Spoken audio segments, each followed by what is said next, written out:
नमस्कार दोस्तों, welcome to online study point. कैसे हैं दोस्तों आप लोग? आई होप अच्छे होंगे और आपकी तैयारी अच्छी चल रही होगी, स्वस्थ होंगे आप लोग। तो देखिए, आज आपके लिए बहुत बड़ा सरप्राइज है। आज पहली बार जो है फेस शो करके मैं बात कर रहा हूँ आपसे। काफ़ी स्टूडेंट कमेंट करते थे, तो आज आपसे कुछ बात करनी है और अपने टीम के बारे में इंट्रोड्यूस करना है और अपने बारे में भी कुछ बताना है और कुछ इंपॉर्टेंट अनाउंसमेंट करना है। तो बस आपका 2 मिनट का समय लूँगा, तो प्लीज़ वीडियो को आप लास्ट तक जो है देखिएगा, ठीक है? तो सबसे पहले मैं अपने बारे में बता दूं, मेरा नाम दोस्तों उदित गुप्ता है। मैं मध्य प्रदेश के सीधी जिले से हूँ।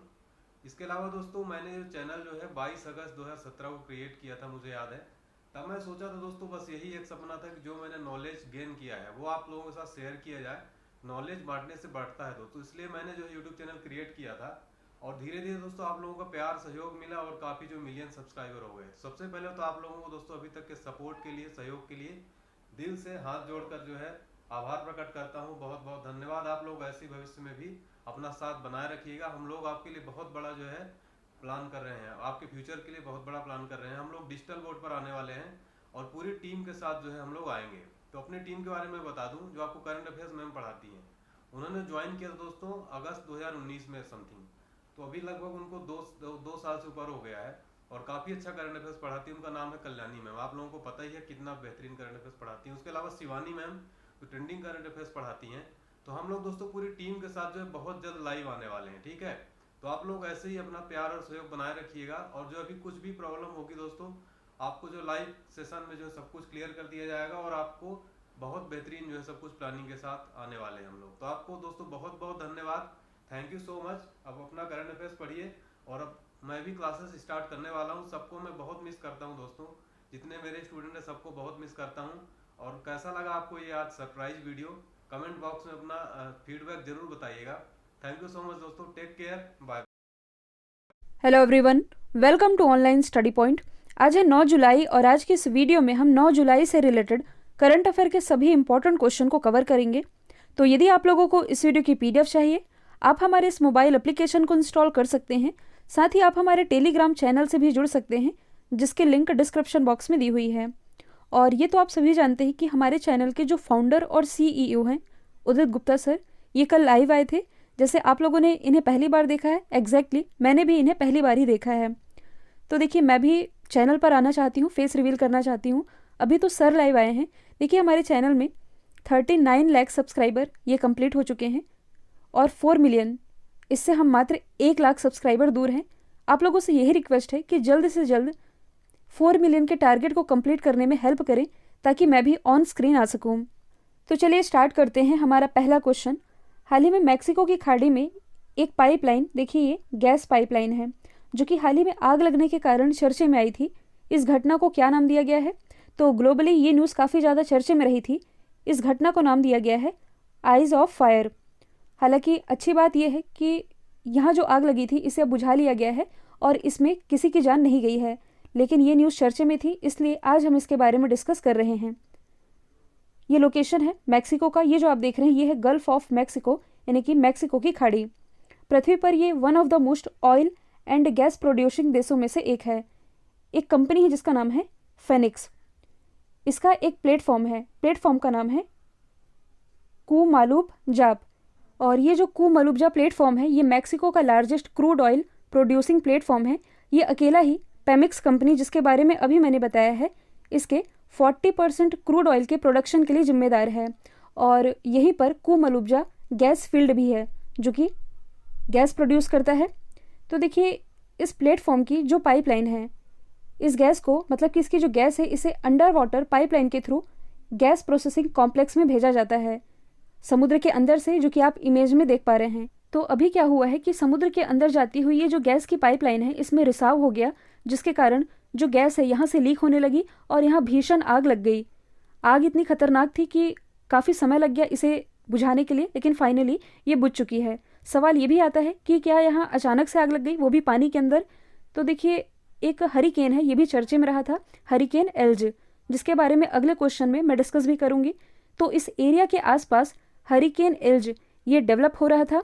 तो यहाँ क्या हुआ कि अचानक से मौसम में बदलाव आया। इससे क्या हुआ कि ये जो प्लेटफॉर्म है, जिसके बारे में अभी हमने डिस्कस किया है, इसकी टर्बो मशीनरी में दिक्कत आना शुरू होती है। हल्की सी चिंगारी निकलती है, जो कि भीषण आग का रूप ले लेती है, जिसके कारण ये भीषण आग यहाँ लग जाती है और पहले तो इसे पानी से बुझाने की कोशिश की जाती है, नहीं बुझता है, तब यहाँ नाइट्रोजन का प्रयोग किया जाता है। फाइनली इस आग को बुझा लिया गया है। और जिस कंपनी की मैंने बात की है दैट इज़ पेमिक्स कंपनी, इसने इसकी जांच के आदेश दे दिए हैं। और देखिए पाइपलाइन की बात की ही जा रही है, जैसे कि अभी हमने मैक्सिको के बारे में डिस्कस किया, वैसे ही अमेरिका की एक तेल पाइपलाइन है जो कि चर्चे में रही थी। नाम आप लोगों को शायद याद होगा, कोलोनियल तेल पाइपलाइन। ये क्यों चर्चे में आई थी? तो ये साइबर अटैक के कारण चर्चे में आई थी। और ये आरोप किस पर लगाया गया था? रशिया के ऊपर, कि रशिया ने इस पाइपलाइन को हैक कर लिया है। तो हालांकि ये हमने पढ़ भी रखा है। आज हम मैक्सिको के बारे में डिस्कस कर रहे हैं। मैक्सिको की कैपिटल है मैक्सिको सिटी।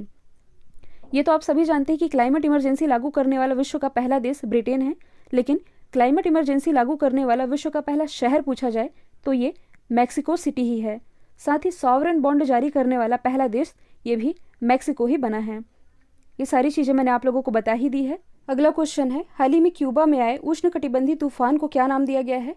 तो अभी हमने डिस्कस किया था, मैंने गलती से इसे एल्स बोल दिया था। इस तूफान का नाम है एल्सा। लोकेशन अभी मैंने बताई है। अभी जो हमने डिस्कस किया है मैक्सिको के बारे में, मैक्सिको के पास ये जो आप देख रहे हैं ये है क्यूबा, जहाँ ये तूफान आया है। इसका नाम आप याद रखेंगे, इसका नाम है एल्सा तूफान। तो ये जो एल्सा तूफान है इसके कारण यहाँ के 1 लाख से अधिक लोग प्रभावित है और इस तूफान के कारण क्यूबा को भारी बारिश का सामना करना पड़ रहा है, जिससे कि इसकी जो राजधानी है क्या है, हवाना, इसके निचले तटीय इलाकों में हल्की बाढ़ आ गई है। अभी हमने जो डिस्कस किया था मैक्सिको के बारे में कि यहाँ जो गैस पाइपलाइन जो कि समुद्र के अंदर से गई है, यहाँ रिसाव आ गया है। कहीं ना कहीं ये इसी तूफान का ही प्रभाव है जो कि क्यूबा में आया है। क्यूबा की राजधानी बता ही दिया है मैंने, हवाना, करेंसी है पेसो। और यहाँ तूफान की बात की ही जा रही है तो आप जानते ही हैं भारत में इसे चक्रवात नाम दिया गया है, ताउते चक्रवात। ये 2021 का आप कह सकते हैं पहला चक्रवात रहा है, भीषण तबाही इसने मचाई। अम्फान चक्रवात ये कहाँ आया था? तो ओडिशा और पश्चिम बंगाल वाले एरिया में ये आया था। निसर्ग चक्रवात ये आया था महाराष्ट्र वाले एरिया में, हालांकि ये 2020 का है।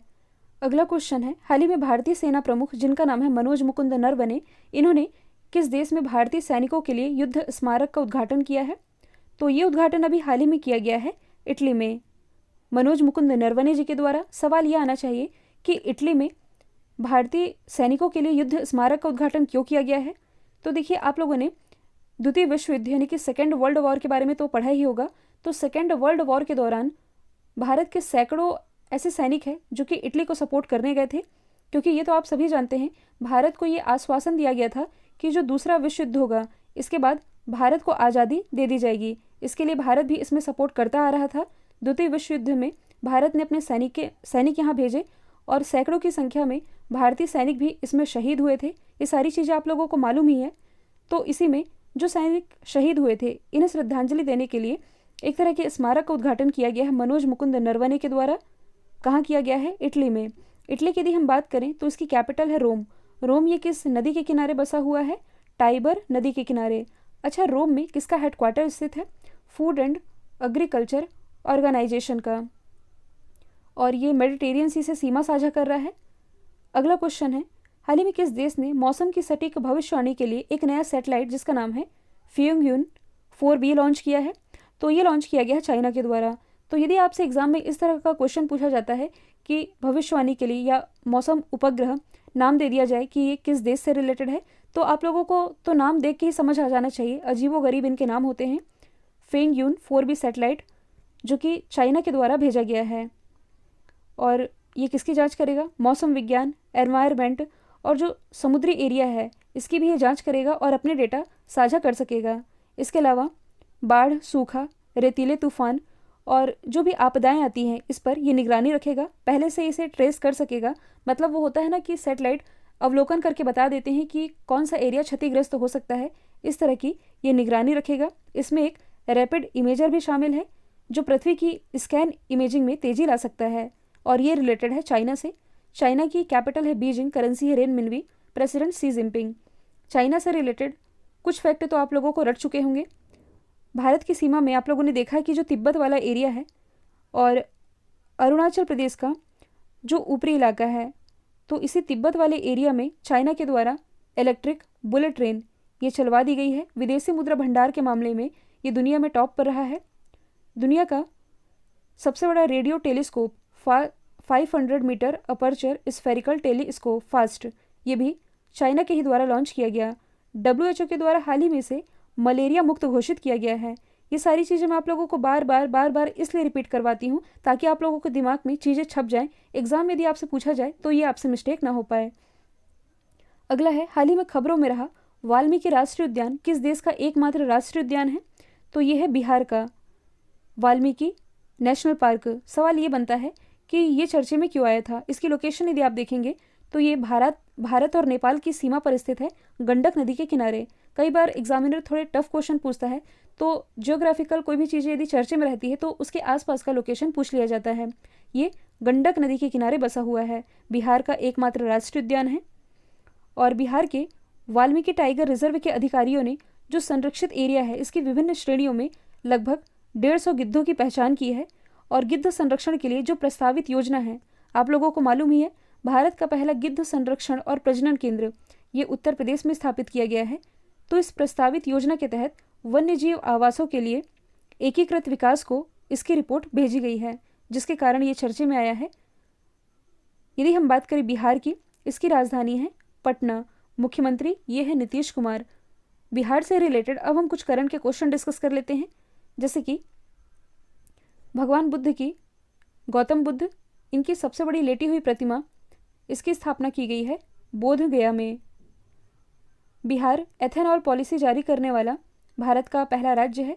साथ ही इसके हाल ही में 2 हरित ऊर्जा शहर बने हैं, राजगीर और बोधगया, जिसके बारे में मैंने आप लोगों को बताया भी था। अगला क्वेश्चन है, हाल ही में किस कंपनी ने प्लास्टिक पैकेजिंग को समाप्त किया है? तो ऐसी पहल की गई है फ्लिपकार्ट के द्वारा। भारत की प्रसिद्ध ई-कॉमर्स कंपनी है, प्लास्टिक पैकेजिंग ये बंद कर रहा है और इसके स्थान पर ये इस तरह से कागज़ की पैकेजिंग करेगा। आप लोगों को मालूम ही है, भारत के ऐसे कई राज्य हैं और इसके अलावा कई अन्य कंपनीज़ हैं जो कि इस पर जोर दे रही है कि जो सिंगल यूज़ प्लास्टिक है इसे बंद किया जाए।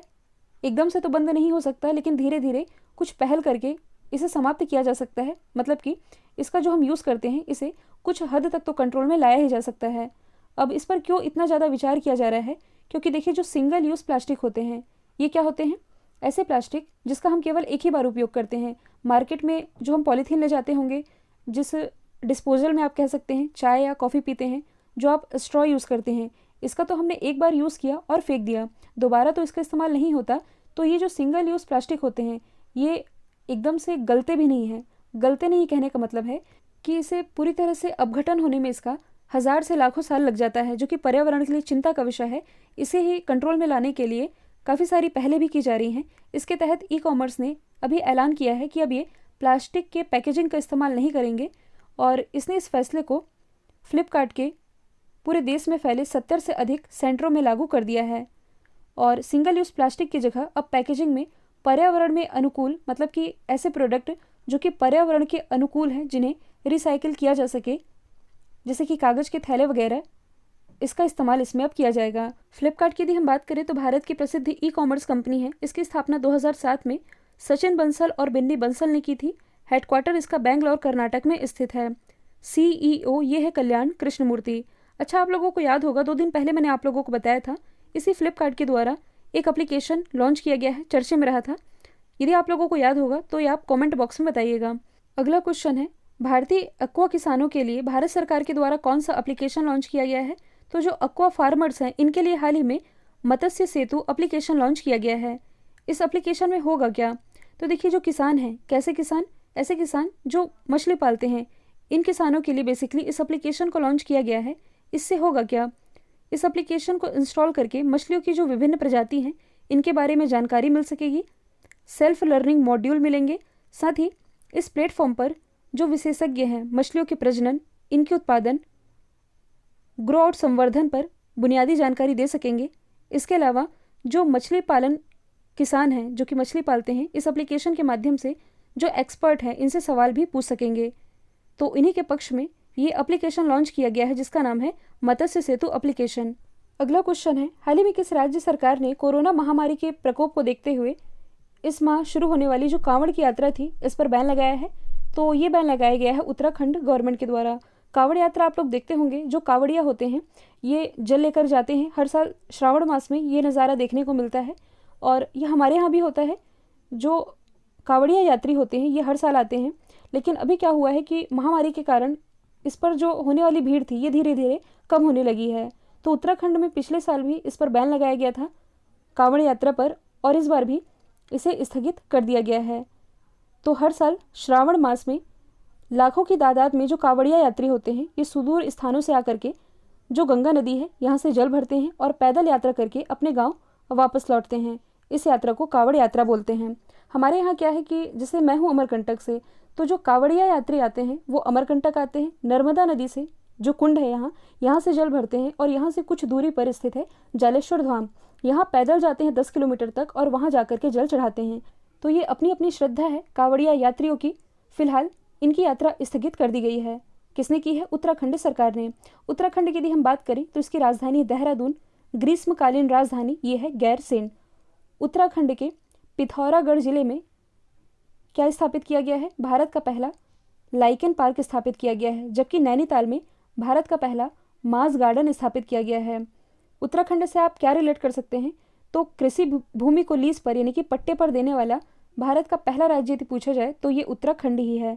और ऋषिकेश में भारत का पहला ग्लास ब्रिज स्थापित किया गया है। पूर्वोत्तर भारत का पहला ग्लास ब्रिज ये बिहार के नालंदा जिले में स्थापित किया गया है।